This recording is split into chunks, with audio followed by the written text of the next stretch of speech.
爹娘还有姐姐，你们在天有灵，一定要保佑我为你们复仇。我的皇后姐姐死了，面容枯槁，七窍流着黑血。这个本该是大禹国女子中身份最尊贵的女人，死得悄无声息。遗体被送回府的时候，只是随意的扔在府门口。同时送过来的还有皇上的一道密旨：皇后秽乱后宫，服毒自戕，罪大恶极。袁家上上下下不论老幼，男人全数流放，女人冲入教坊司学习伺候男人，以儆效尤。看到姐姐尸体的时候，母亲一下子就晕死过去。一向古板冷酷的父亲一夜白了头。姐姐是全家的骄傲，她端庄守礼，秀外慧中，成为皇后这5年，真正做到了母仪天下，是爹娘的骄傲，也是我们袁家女子的典范。说姐姐秽乱后宫，我们袁家绝不相信。我爹大禹国的太傅大人，为国为民殚精竭虑30年，他低下高傲了30年的头颅，联系朝中官员，只希望他们仗义直言，让皇上重新调查一下此事。但是往日这些热情无比、称兄道弟的官员，今日全数闭门不见，甚至有人当场割袍断义，骂我袁家藏污纳垢。我爹气得吐血当场，被逼无奈，我爹也顾不上脸面，用上了平时他最看不上的办法，跪在宫门口3天3夜，只希望还他女儿，还我袁家一个公道。我爹全然不在乎来往奴才指指点点和嘲笑，为了我袁家世代清誉和姐姐的清白，我爹都忍了下来，只希望皇上开恩，重新调查。可是等到的却是皇上的一个口谕：如若继续纠缠，袁家上下38口全数斩首。我爹绝望，一头撞死在宫门口。等尸体运回去的时候，我娘当夜也吊死在家中。几天功夫，我失去了所有亲人，跪在灵堂前，看着面前3口棺椁。我不是没想过死，但是我更想为爹娘还有姐姐报仇，哪怕我要进教坊司做最卑微的奴才，我也在所不惜。我郑重地磕了3个头。爹娘还有姐姐，你们在天有灵，一定要保佑我为你们复仇。求饶声、哭嚎声，冰冷的尸体，我又一次从梦里惊醒，擦了擦额前的冷汗，我熟练地穿衣起床。4年了，在教坊司这4年，我没睡过一个安稳觉。今天是宋贵妃的寿辰，作为教坊司才练武3、4年的武姬，我是没有资格在今日的寿宴上献武的。但是管事嬷嬷说了，有贵人大发慈悲点了我的名，我才获得了献武的名额。努力4年，吃尽苦头，我终于又要踏进那个吃人的地方了。红墙黄瓦，威严肃穆，不管看多少次，这皇宫依然是如此让人敬畏和害怕。上一次进宫还是我来给姐姐过寿，那时的我天真烂漫，觉得宫里的人都很和善，希望能多进宫陪陪姐姐。姐姐当时怀着孕，整个人散发着母性的光芒，会温柔地叮嘱我注意身体，要孝顺爹爹。哪知道再见面，姐姐变成一个冰冷的尸体，而我袁家则家破人亡。收回思绪，我跟着一众武姬，在小太监的带领下来到宋贵妃的春景殿候着。作为最卑贱的教坊司的武姬，我们是没资格休息的，更不会有人准备茶水，所以只能站在院中，顶着日头晒了1个时辰后，一个宫女走了过来，在我们队伍前停住了脚步。这不是高高在上的袁家2小姐吗？我微微抬头，认出来人，宋贵妃身边的大丫鬟春兰。以前我入宫的时候，总喜欢跟在我身边，一脸讨好的跟我说话。奴婢给春兰姑娘行礼了。我规规矩矩的欠身给春兰行了一礼。春兰脸色微冷，扫了一眼领队的小太监。教坊司如今这么不懂规矩吗？一个卑贱的武姬见到本姑娘都不知道下跪行礼，还敢在本姑娘面前放肆，小贱皮子，还不给春兰姐姐磕头赔罪！不等我反应，那小太监厉喝一声，随即一个箭步来到我身边，狠狠地踹了我一脚。我吃痛，狠狠摔在地上，却也不敢耽误，直接爬起，跪在春兰面前猛磕了2个头。奴婢知错，奴婢知错。我动作很熟练，毕竟我不是第一次遇到这种情况了。在宫里拜高踩低是常态，在教坊司这几年，无故被责打，被罚几日不许吃饭睡觉，被人推入池塘，桩件件不计其数。一开始我还反抗，但是换来的是更过分的责罚。后来我学乖了，也学会忍了。春兰见我这样，很是满意，得意一笑，往前一步，直接踩在我的手背之上，然后狠狠袁2小姐免礼。我疼得倒吸一口凉气。春兰嘴上说免礼，但是脚根本没离开我的手背，我只能继续跪着。手背上传来阵阵疼痛，我还能忍受，但是腰部的疼痛让我一阵阵发晕。刚刚小太监那一脚踹得极狠，骨头好像错位了，各种疼痛加上多日未进食，我感觉虚弱的随时可能晕倒。春兰，就在我快要晕倒的时候，一个清朗的声音响起，紧接着一个男人缓步走了过来。来人剑眉星目，身材修长，整个人气质不凡。武姬们齐齐下跪，虽然他们不认识，但是能如此出入宫中，加上通身气度，必然是贵人。我抬头看了一眼来人，立马就低下头，是宋贵妃的弟弟宋昭，我以前的未婚夫，在袁家获罪后第一个宣布断绝关系、解除婚约的人。听说之后，宋妃成了宋贵妃，接了凤印，管理后宫。而宋昭和皇上的嫡亲妹妹永嘉公主定了亲事，说是今年年底完婚。宋家风头一时无两，在朝中也完全顶替了我袁家。宋昭看了我一眼，面露嫌恶，仿佛看到让他恶心的东西，迅速移开目光，随即冷冷地开口：入了教坊司4年也不懂规矩，当真是丢人现眼。袁家的人果然都上不得台面。说完，他看向春兰：走吧，姐姐还等着我呢。春兰点头称是，随即啐了我一口。娘娘大发慈悲，才让你今日入宫献舞。要是出了什么差错，不用娘娘吩咐，我就弄死你。春兰说完，抬腿引着宋昭离开，一直等到两人走远，舞姬们才诚惶诚恐地起身，而我则跪着看着两人的背影，思绪翻涌。当年宋昭为了求娶我，在姐姐的未央宫门口跪了3日，表决心，希望姐姐赐婚。为了讨我欢心，他日日用心准备小玩意送过来，风雨无阻。上京城都说他深情，说我有福气，连爹爹也被他感动，同意了亲事。他说喜欢我的天真烂漫，不拘小节，还说会喜欢我一辈子。现在我倒是成了不懂规矩、丢人现眼的人了。夜幕降临，春景殿中灯火通明，丝竹之声和欢笑声萦绕其中。我忍着剧痛排在最后面，一阵阵晕眩之感传来，我紧咬舌尖，努力让自己清醒。管事嬷嬷说是有贵人点名让我御前献舞，而春兰和宋昭恰好出现敲打我，还有春兰的威胁。我就算再傻也知道那个所谓的贵人就是宋贵妃了。而今日明显也是一个局，能让一个高高在上的贵妃特意点名让我一个教坊司的奴才入宫，如此大费周章，必然不是为了对付我。能让一个贵妃如此花心思的只有2个人，一个就是当今皇上，另外一个就是大皇子。想到大皇子，我心中一阵抽痛。当年姐姐生大皇子的时候难产，差点就香消玉殒。姐姐跟我说大皇子就是她的命，还跟我说如果她有个3长2短，让我一定要多看护一些大皇子。当年我觉得姐姐是刚刚产子胡思乱想，姐姐你当娘就变啰嗦了。现在想想，当年姐姐必然知道了一些什么，所以后来才会被人害死。我听说姐姐去世后，3岁的大皇子被皇上交给宋贵妃抚养，这几年一直平安无事，都说宋贵妃对大皇子疼爱异常，是真心把他当亲子一般。后来听说宋贵妃因为抚养大皇子有功，皇上对宋贵妃也疼爱异常，也因为大皇子的缘故，皇上经常宿在宋贵妃身边，甚至在去年入宫多年无孕的宋贵妃还怀上皇嗣，在今年生下了小皇子，让他的风头一时无两。不过传言，就算宋贵妃已经是贵妃，而且诞下皇子，依然不可能成为皇后。说是皇上对先皇后情深意重，虽然先皇后做错了事，但是皇上依然爱着她，所以不允许未央宫有新的女主人。皇上每年都会独自去未央宫住上1个月，来缅怀先皇后。对于这个传言，我嗤之以鼻，那一味的深情真是让人可笑。在宋贵妃诞下2皇子后，就听说朝中百官催促皇上立下太子以正国本。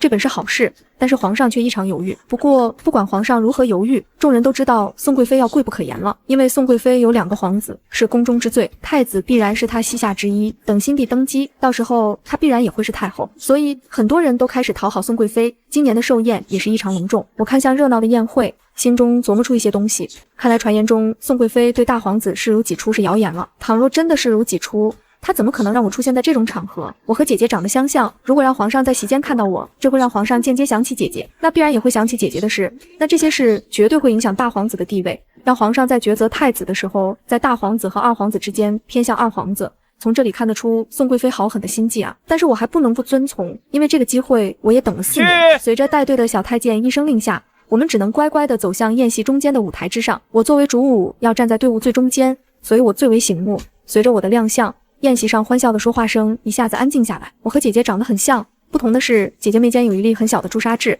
衬得她皮肤雪白，容貌娇艳。她跟我说皇上最喜欢她的朱砂痣，而今日的我在和姐姐眉间同样位置点了一个朱砂痣。熟悉姐姐的人只要看到我，都会有一瞬间觉得是看到我姐姐了。所以现在场中一下子安静下来，丝竹声响起，我们开始跳起舞来。我努力忍受疼痛，控制着身体舞动。我双眼扫过席间，观察每个人的神色。陷害姐姐的人看到我这个扮相，说不定会露出一点蛛丝马迹。我看到那些小妃子们噤若寒蝉，看到宋贵妃双眼含笑，看到皇上脸色铁青，手中的杯子都被他攥得紧紧的。我还看到7岁的大皇子小脸绷得紧紧的，一脸厌恶地看着我。砰一声巨响，皇上狠狠地把酒杯砸在地上，酒杯碎片四散开来，惊得全场的人绷紧身体。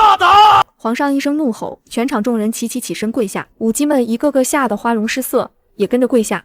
全场只剩我独自站在台上，看着龙椅上的皇上。我感觉四周空气都稀薄起来，所有人大气都不敢出。帝王一怒，果然气势不凡。不过我却不怕，这一天我等了4年，不成功便成仁，死又何惧？全场都发现站着的我，而我也感受各种视线落在我的身上，有怜悯，有嘲讽，有幸灾乐祸。胃部传来一阵阵抽痛，这让我知道时机来了。一股腥甜从嘴角溢出，随即鼻孔、眼角都开始流出红黑色的血液。此时我的样子一如当年姐姐的死相，七窍流出黑血。我扫过全场，我看到宋贵妃眼中闪过诧异，看到大皇子眼中的错愕，也看到宋昭眼中的厌恶和解脱。我的视线最终停留在皇上身上，我看到他愤怒的脸上先是闪过诧异，随即露出紧张和暴怒，接着他猛地起身，朝着我冲了过来，并且大吼：“御医，快射御医！”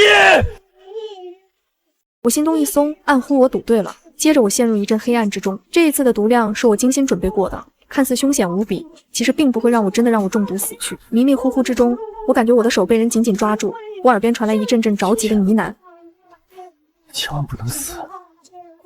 我的皇后姐姐叫袁青青，在这个世界上能叫她青青的，除了我已故的父母之外，只有那95之尊，尊贵无比的皇上了。姐姐曾经满脸幸福地告诉我，皇上是世界上最深情的男子。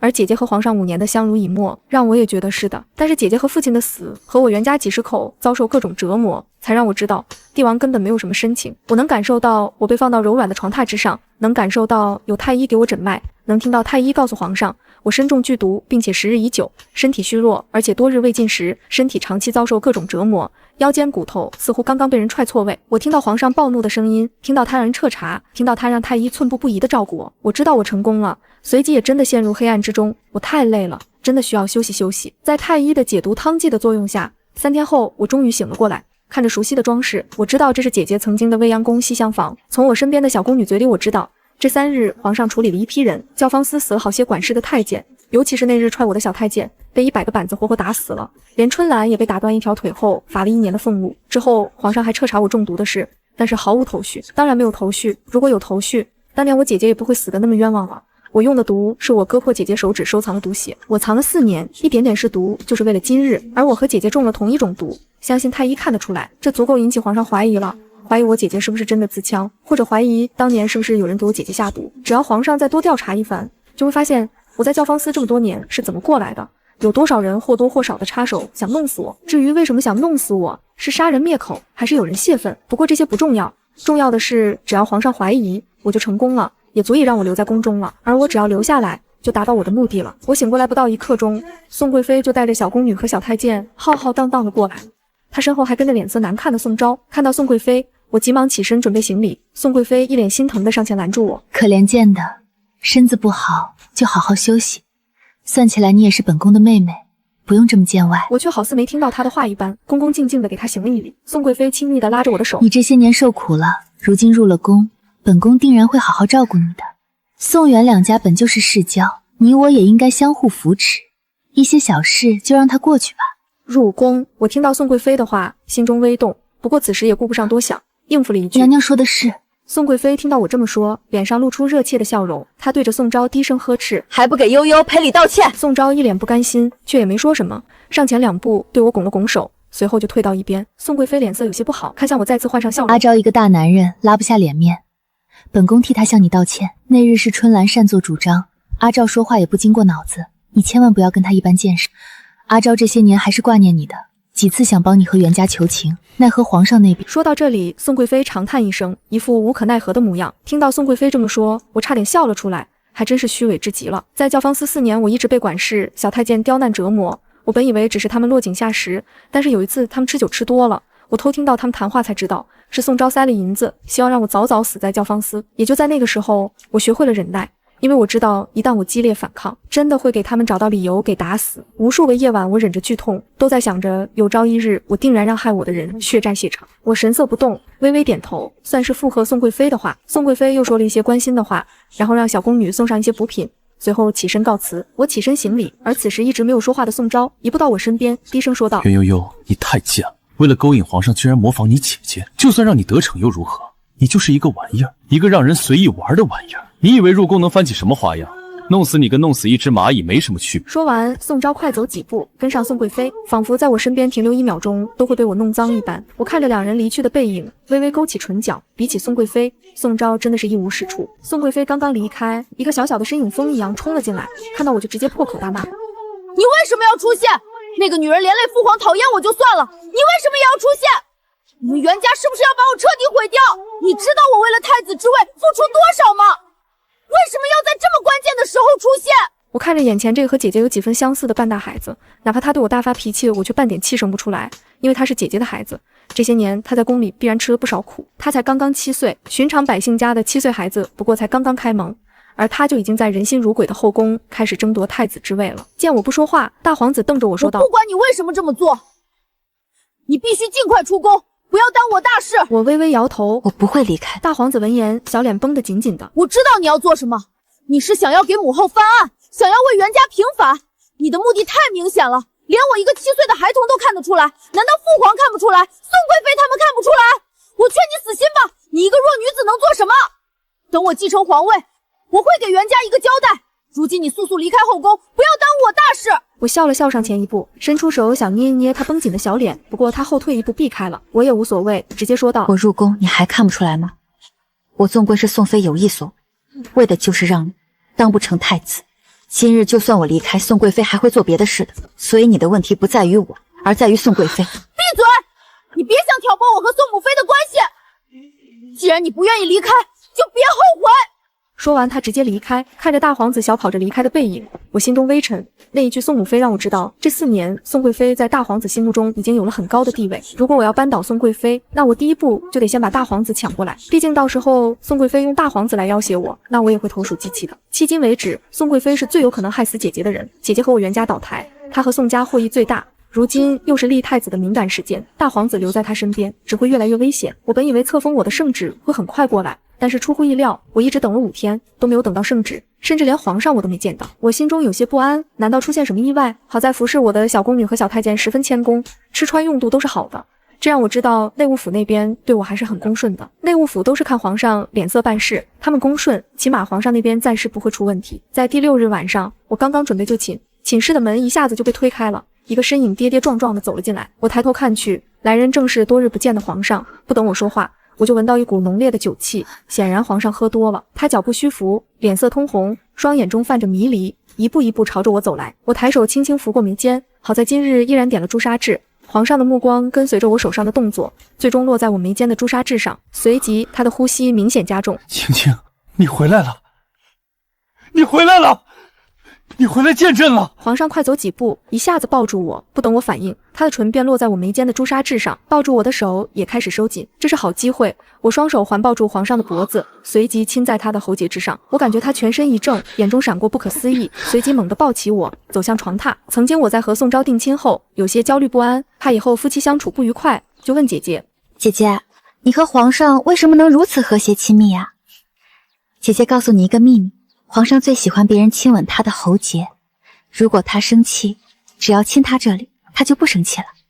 这个秘密啊，只有姐姐知道。他还劝我，夫妻之间要有独属于他们的小秘密，要相互体谅，这样才能长久和谐。可是如今看来就是个笑话，不管是皇上也好，宋昭也罢，他们都不值得。事情后的第2天，我就被封为元妃，内务府没有给我分派别的院子，依然让我住在未央宫。这个信号让很多旁观的人都有些吃惊。未央宫那可是皇后才能有资格居住的宫殿，我一个妃子何德何能？对此我没有什么表示，安心的住在未央宫。我封妃后，没有人敢送礼过来，直到宋贵妃让人给我送了一些贺礼，其他妃嫔才陆续给我送了一些礼物。帮宋贵妃给我送礼的是芍药，是以前姐姐身边伺候的大宫女。大皇子出生后，被姐姐送到大皇子身边伺候，在姐姐过世后，随着大皇子一起去了春景殿。芍药恭恭敬敬给我行了礼，随后指挥着带来的小宫女去跟我宫里的人对下礼物的清单。等众人离开后，芍药一下子跪在我面前，双眼含泪。二小姐终于熬出头了，皇后娘娘泉下有知，必然会高兴的。我双眼微红，以前来姐姐这边，芍药伺候我最多，也是跟我最熟悉。此刻看到多年前的老人，有种恍如隔世的感觉。我拉着芍药起身，忙问道：当年到底发生什么事？芍药把人安排离开，显然是有话对我说。时间不多，她也不啰嗦，直接跟我说：皇后娘娘是冤枉的，她是被人陷害的，是宋贵妃下的手。对于芍药说的话，我早有预料。当年皇上身边的侍卫被人告发私通嫔妃，宫里的嫔妃和宫女穿的衣服都是有定式的，所以极容易分辨肚兜是妃嫔的还是宫女的。因为有人在她床榻上发现嫔妃的肚兜，皇上大怒，却没有惊动侍卫，准备来一个人赃俱获。有人盯着那侍卫，在那侍卫换班夜出的时候跟了上去。听到这里，我一下子就明白过来，那侍卫来了未央宫，这么明显的陷害，难道皇上不怀疑？芍药微微摇头。跟着侍卫的那些人只看到侍卫朝着未央宫这边过来，但是之后没抓住人。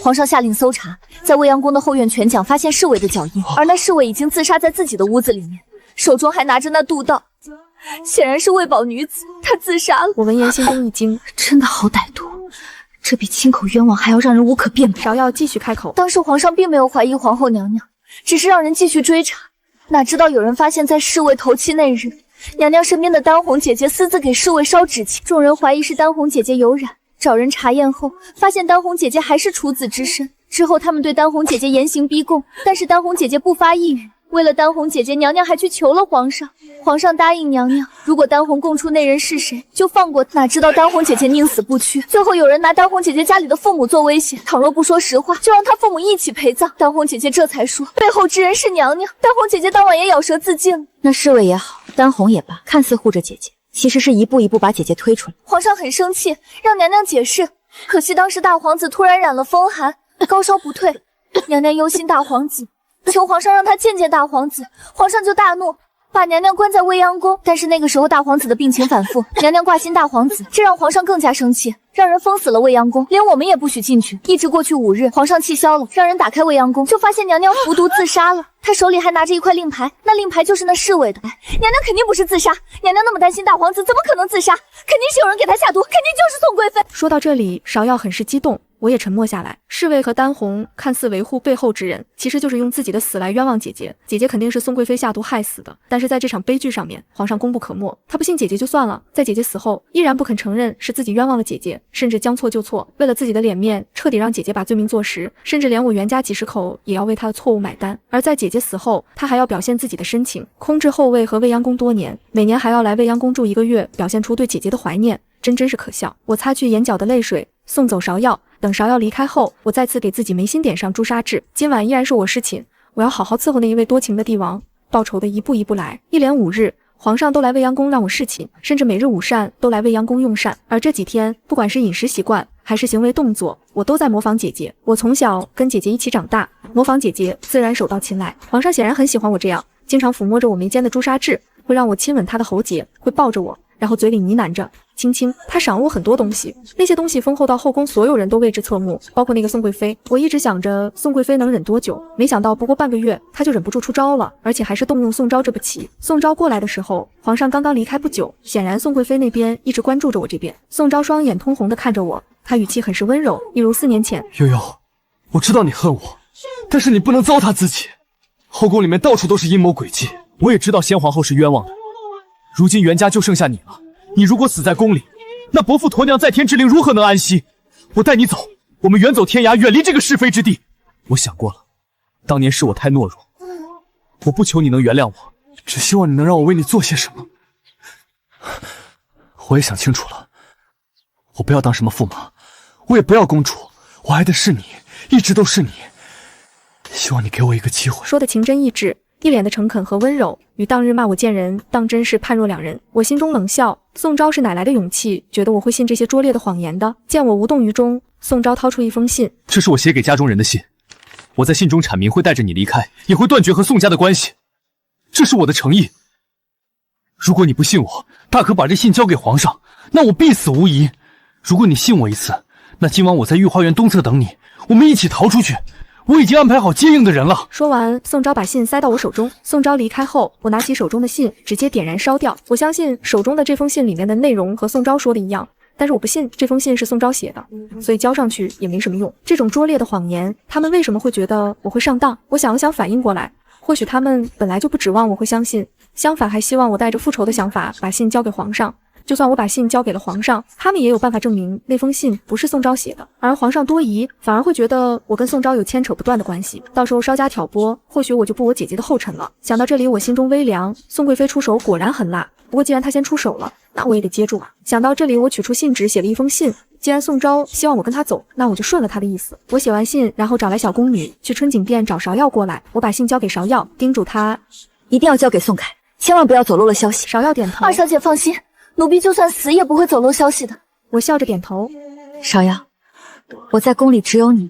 芍药离开后，我就让小宫女告诉净室房我得了风寒，今晚不能侍寝，把我的绿头牌子撤下来。等夜色降临，留意御书房的小太监告诉我，春景殿那边说二皇子身子不舒服，请皇上过去看看。我笑了笑，宋贵妃真的出手了，那我就要顺她的意思了。我早早的就要就寝，让小宫女们都守在院子外面，寝殿不需要人守着。这反常的操作就是做给宋贵妃看的，让她知道我确实不对劲。就这样，我安静的等待着，希望好戏上场。一直到子时，睡梦中的我听到了嘈杂声，随即隐约感觉到有人进了寝殿。我闻到熟悉的龙涎香味，我知道是皇上来了。我假装还在睡着，我能感觉到他看到床榻上的我后，明显松了一口气，随即快步离开。我知道事情差不多已经发生了。等到天亮我起床后，身边伺候的宫女就跟我说，昨夜发生了大事，说是有个侍卫和春景殿的宫女芍药在私会，正好被宋贵妃发现。当晚皇上也在春景殿，直接下令杖杀了。我笑了笑，没说什么，刚准备去用膳，宋贵妃冷着脸带着人过来了。我上前行礼，贵妃娘娘万安。宋贵妃冷笑，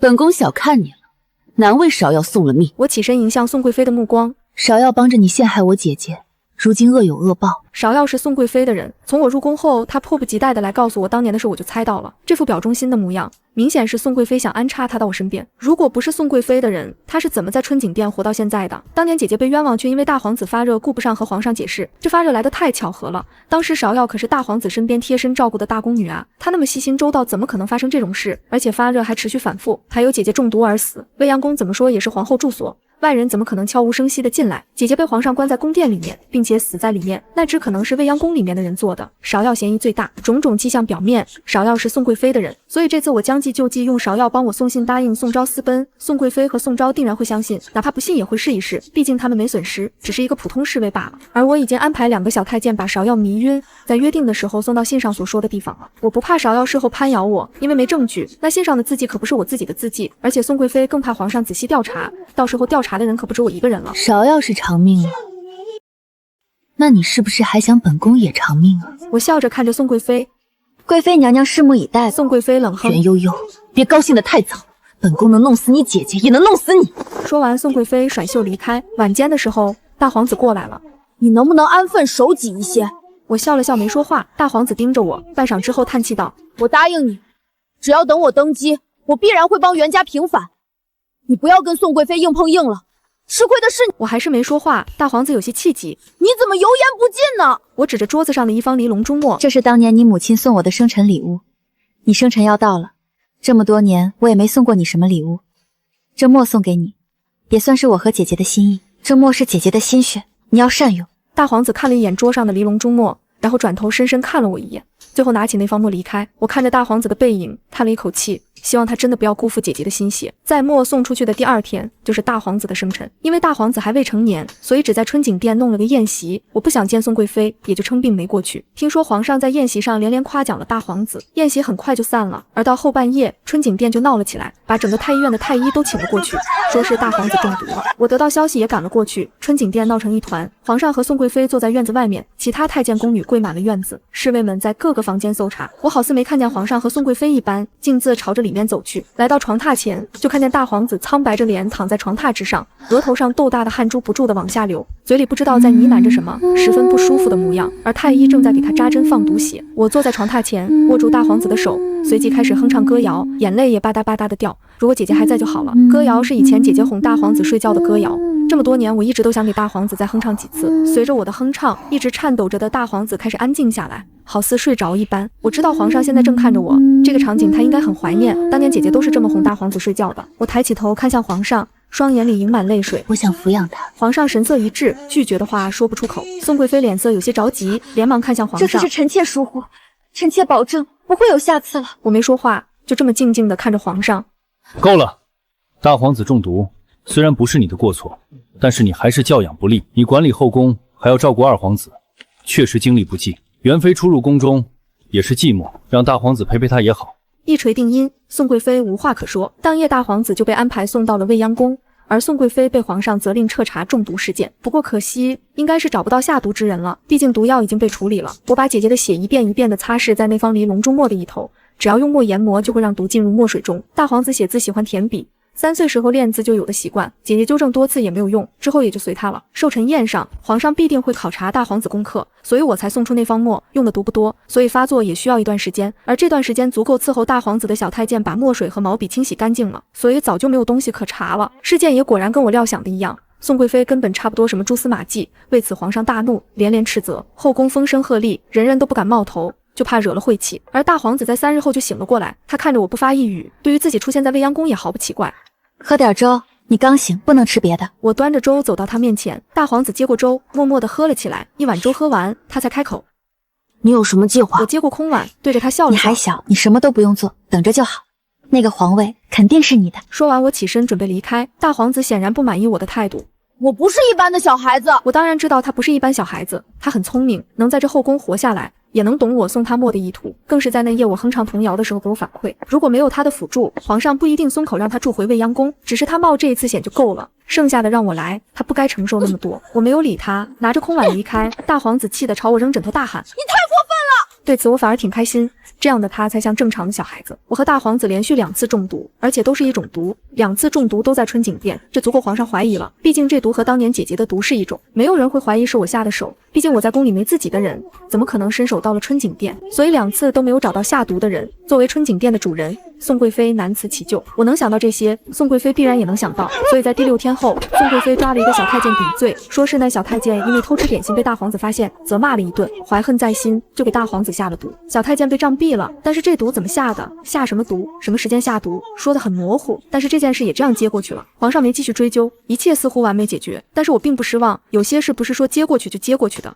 很多时候情绪攒够了就会爆发的。而我现在要做的就是怀孕。宋贵妃那么想要太子之位，我就偏偏不让她得逞，所以我把未央宫的门关上，除了皇上之外，谁来拜访我都不开门，谁的邀请我也不出去。毕竟现在宫里还是宋贵妃说了算，我可不想出去被算计。后宫好像一下子安静下来，皇上一如既往的喜欢来未央宫，而朝堂上要求立太子的事都因为大皇子中毒暂时搁浅。我知道这是暴风雨来临前的宁静，宋贵妃绝对在部署着什么，而我现在唯一能做的就是怀上皇嗣。好在皇天不负有心人，在我未央宫闭门2个月后，我被诊断出来怀孕了。皇上很高兴，抱着我说：“月儿，这是朕和你的孩子，这是朕和你的孩子。”我点头，露出一脸幸福的笑容，但是眼中冰冷一片。我能看得出皇上眼中有一种释然的情绪，很明显这是对姐姐的愧疚。等皇上离开后，各种补品都被送到了未央宫，皇上还亲自挑选了一个玉如意送了过来，这是前所未有的殊荣。大皇子在皇上离开后走到我面前，一脸担心地盯着我的肚子说道：“为了这个孩子，你这几个月不要惹宋贵妃，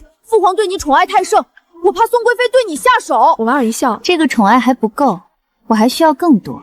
听说皇上有一枚龙形玉佩，要是给我安胎就好。我的话让大皇子脸色大变。你疯了！那是父皇当上太子的时候，先帝赏赐给父皇的。你觊觎那枚玉佩，不是明摆着告诉宋贵妃你要抢太子之位？我点了点头。我就是要告诉他，我要抢太子之位啊！大皇子眼中闪过惊慌，他上前一步拉住我的手。你到底要做什么？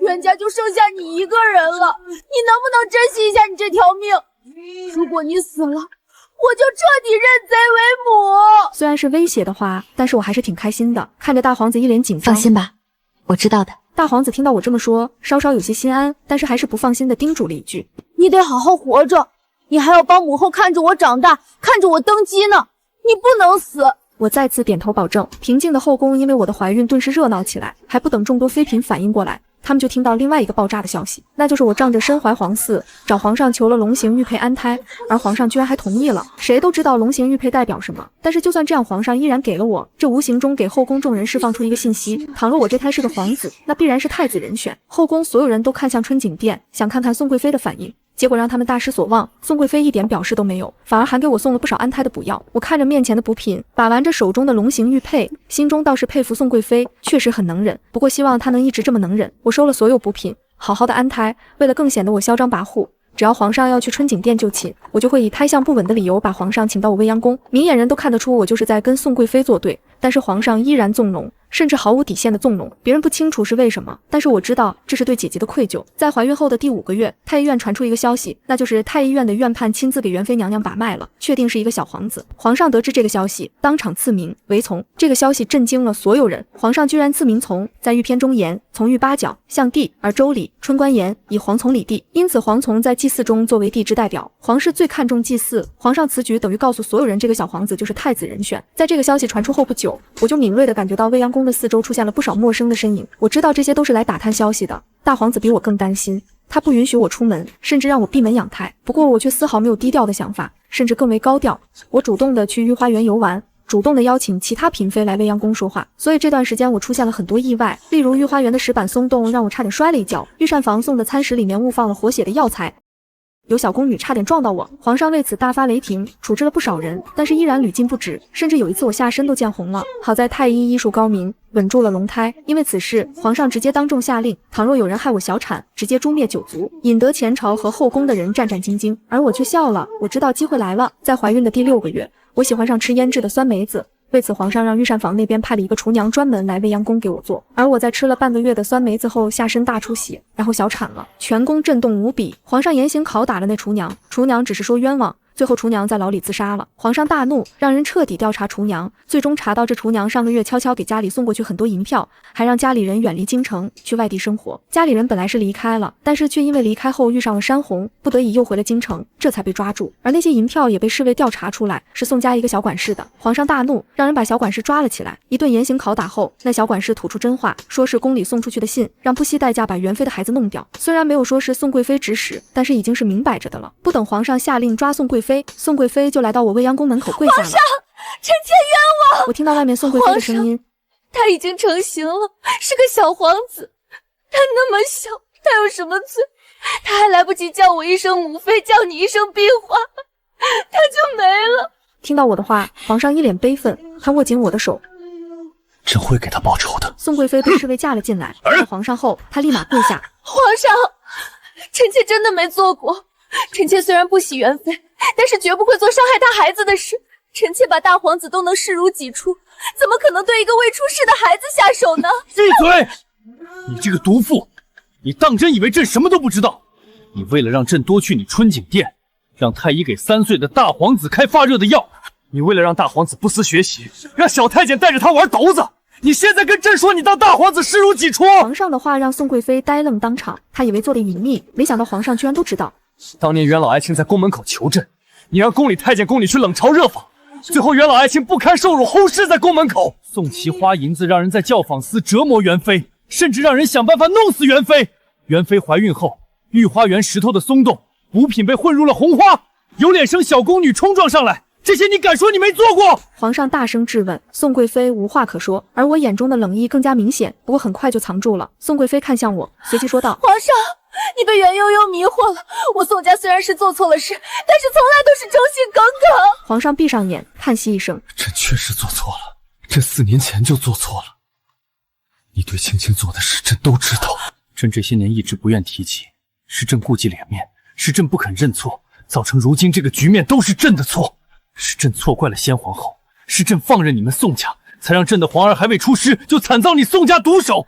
朕不能一错再错。说到这里，皇上看向宋贵妃，语气冰冷：传朕旨意，宋贵妃毒杀皇嗣，打入冷宫，宋家所有人流放边疆。宋贵妃一下子瘫软在地，宋家很快被处理了。皇上为了安抚我，宣布大皇子成为太子。大皇子拿着圣旨冲进我的寝室的时候，我刚睡醒。为了我，牺牲一个孩子值得吗？我点了点头，值得。那个男人不配我袁家人给他生儿育女。我怀孕后就计划用皇嗣把宋贵妃拉下马了，所以那些要害我流产的事，虽然有一部分是宋贵妃找人做的，但是有很多是我自己做的，为的就是让皇上对宋贵妃不满，也是让皇上知道宋贵妃确实要害孩子。至于给宋家的信，那是大皇子那边出的手，毕竟他在春景殿生活了4年，总有几个心腹的。宋家也忌惮我的孩子，所以在得知春景殿给他们送去了消息，自然毫不怀疑的做了。只是他们没想到，他们所做的一切都在我和大皇子的注视之下，所以怎么可能躲得过？大皇子直接给我跪下：小爷，我想母后了。闻言，我的眼泪汹涌而出，我也想姐姐了。我擦了擦眼泪，你要努力。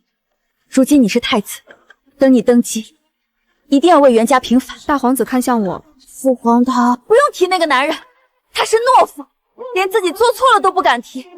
他对不起你母后，对不起你，也对不起我们袁家所有人。小爷，你放心，以后我护着你。我错了，这个错误纠缠了我4年，青青也离开了我4年。这4年我连孩子都不敢亲近，就怕想起青青。我本以为这辈子要带着无边的遗憾走下去，却没想到上天给了我一次机会，让我看到了青青的妹妹。她站在舞台上，就好像青青活过来了。看着她嘴角流出血，我感觉心都揪住了。我发誓这一次我一定要救下青青。好在中毒不深，她活过来了，而我也活过来了。她的一举一动跟青青一模一样，我贪婪地享受着一切。我知道她其实是模仿青青，但是无所谓，只要让我能感觉到青青还在就好。大皇子中毒那晚，他坐在大皇子床前哼着童谣的时候，我真的感觉是青青回来了。所以在他倔强地说要抚养大皇子的时候，我同意了。我甚至感觉到喜悦。在得知她怀孕的时候，我真的高兴得要疯了。这好像是我和青青的延续。我发誓我会对这个孩子好的，甚至把皇位给他也可以。可是总有人要破坏这一切。宋家的手伸得太长了，我发誓如果宋家再敢放肆，我一定杀了他们。在得知她小产后，我感觉天塌了，我感觉青青在远离我，我害怕这种感觉。当她一脸泪水地看着我的时候，我好似回到了4年前，当时青青也是这么看着我的。当时但凡我信她几分，是不是一切都会不一样了？我知道她小产的事有蹊跷，但是为了给青青一个交代，这次我会弥补所有的过错，哪怕这个过错已经过去了4年，只希望100年后青青能让我再见她一面，让我跟她说一声对不起。